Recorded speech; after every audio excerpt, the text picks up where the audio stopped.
2018 विधानसभा चुनाव छत्तीसगढ़ प्रदेश में भाजपा की बुरी तरह से हार के बाद संगठन हार का कारण और कमियों की समीक्षा कर रही है, तो दूसरी ओर 2019 में होने वाले लोकसभा चुनाव को ध्यान में रखते हुए कार्यकर्ताओं में जोश भर रही है। साथ ही 2018 विधानसभा चुनाव में हार के बाद भाजपा कांग्रेस पार्टी की घोषणा पत्र का कारगर मानने के साथ साथ किसानों की कर्ज माफी को लेकर सवाल उठाते हुए राजनांदगांव लोकसभा सांसद अभिषेक सिंह ने कहा कि सभी बैंकों का किसानों का कर्ज माफी होना चाहिए।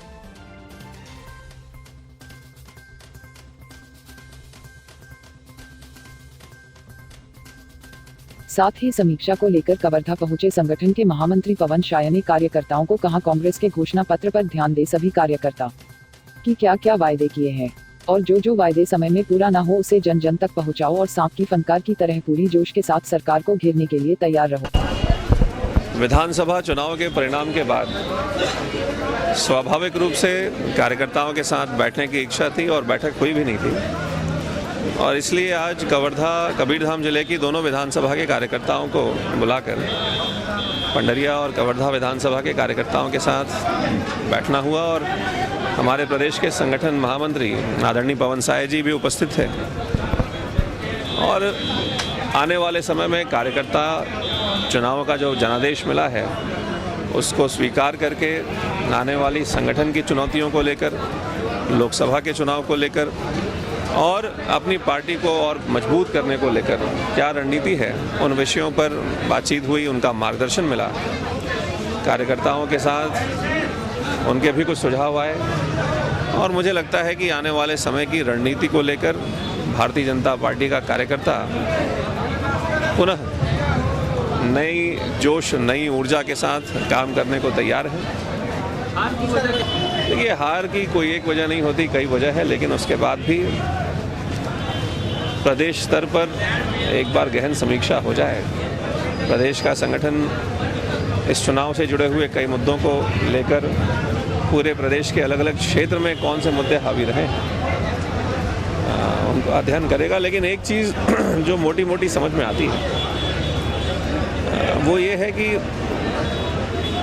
उनके घोषणा पत्र ने एक बड़ा प्रभाव तो डाला है, लेकिन घोषणा पत्र के तुरंत बाद, उनकी सरकार बनने के तुरंत बाद कांग्रेस ने ये कहा था कि 10 दिन के अंदर किसानों का कर्जा माफ़ करेगी। उनके घोषणा पत्र ने एक बड़ा प्रभाव तो डाला है,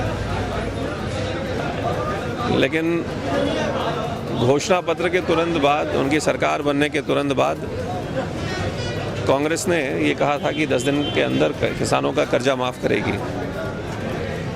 और अभी जो पत्र हम सबको मिला है, पूरे प्रदेश में गया है, उसमें सिर्फ सहकारी बैंक और ग्रामीण बैंक के किसानों के कर्जा माफ़ी की बात हुई है। अन्य बैंक के बारे में कोई स्थिति स्पष्ट नहीं है। तो या तो कांग्रेस की सरकार अन्य बैंक से जिन किसानों ने कर्जा लिया है उनको किसान नहीं मानती, या उस कर्जे पर उनकी क्या राय है, या उन किसानों पर उनको भरोसा नहीं है। इस विषय पर उनको स्पष्ट विषय को जल्दी करना चाहिए। देखिए, भारतीय जनता पार्टी हमेशा विकास के मुद्दों पर चुनाव लड़ती है। आदरणीय प्रधानमंत्री जी के नेतृत्व में तमाम ऐसे विकास के कार्य पिछले 5 सालों में हुए हैं जिसका लाभ इस देश की आम जनता को मिला है। प्रधानमंत्री आवास योजना के तहत 10 लाख से ज़्यादा लोगों के परिवार पक्के आवास बन रहे हैं। उज्ज्वला योजना के तहत लाखों की संख्या में महिलाओं को उसका लाभ मिला है। सड़क हो, बिजली हो, पेयजल हो, सिंचाई का क्षेत्र हो, कवर्धा जिले में तो रेलवे की लाइन की स्वीकृति 6000 करोड़ की मिली है।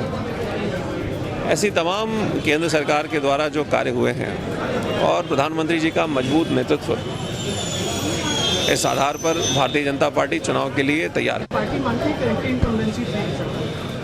पार्टी का शीर्ष नेतृत्व जब तक सारी बातों को गंभीरता से अध्ययन ना कर ले, मेरा इस विषय पर कुछ कहना जल्दबाजी होगी। क्या लगता है कि कांग्रेस का जो घोषणा हुआ था या किस कर्ज माफी का अधूरा है? देखिए, अभी तक की जो जानकारी हम लोगों के पास आई है उसमें ये कहा गया है कि सिर्फ जिला सोसाइटी के माध्यम से जो किसानों ने कर्जा लिया है केसीसी के माध्यम से और ग्रामीण बैंक के माध्यम से, उन किसानों का कर्जा माफ़ होगा। अब स्वाभाविक सी बात यह है कि किसान सोसाइटी से भी लेता है। पार्टी का शीर्ष नेतृत्व जब तक सारी बातों को गंभीरता से अध्ययन ना कर ले, मेरा इस विषय पर कुछ कहना जल्दबाजी होगी। क्या लगता है कि कांग्रेस का जो घोषणा हुआ था या किस कर्ज माफी का अधूरा है?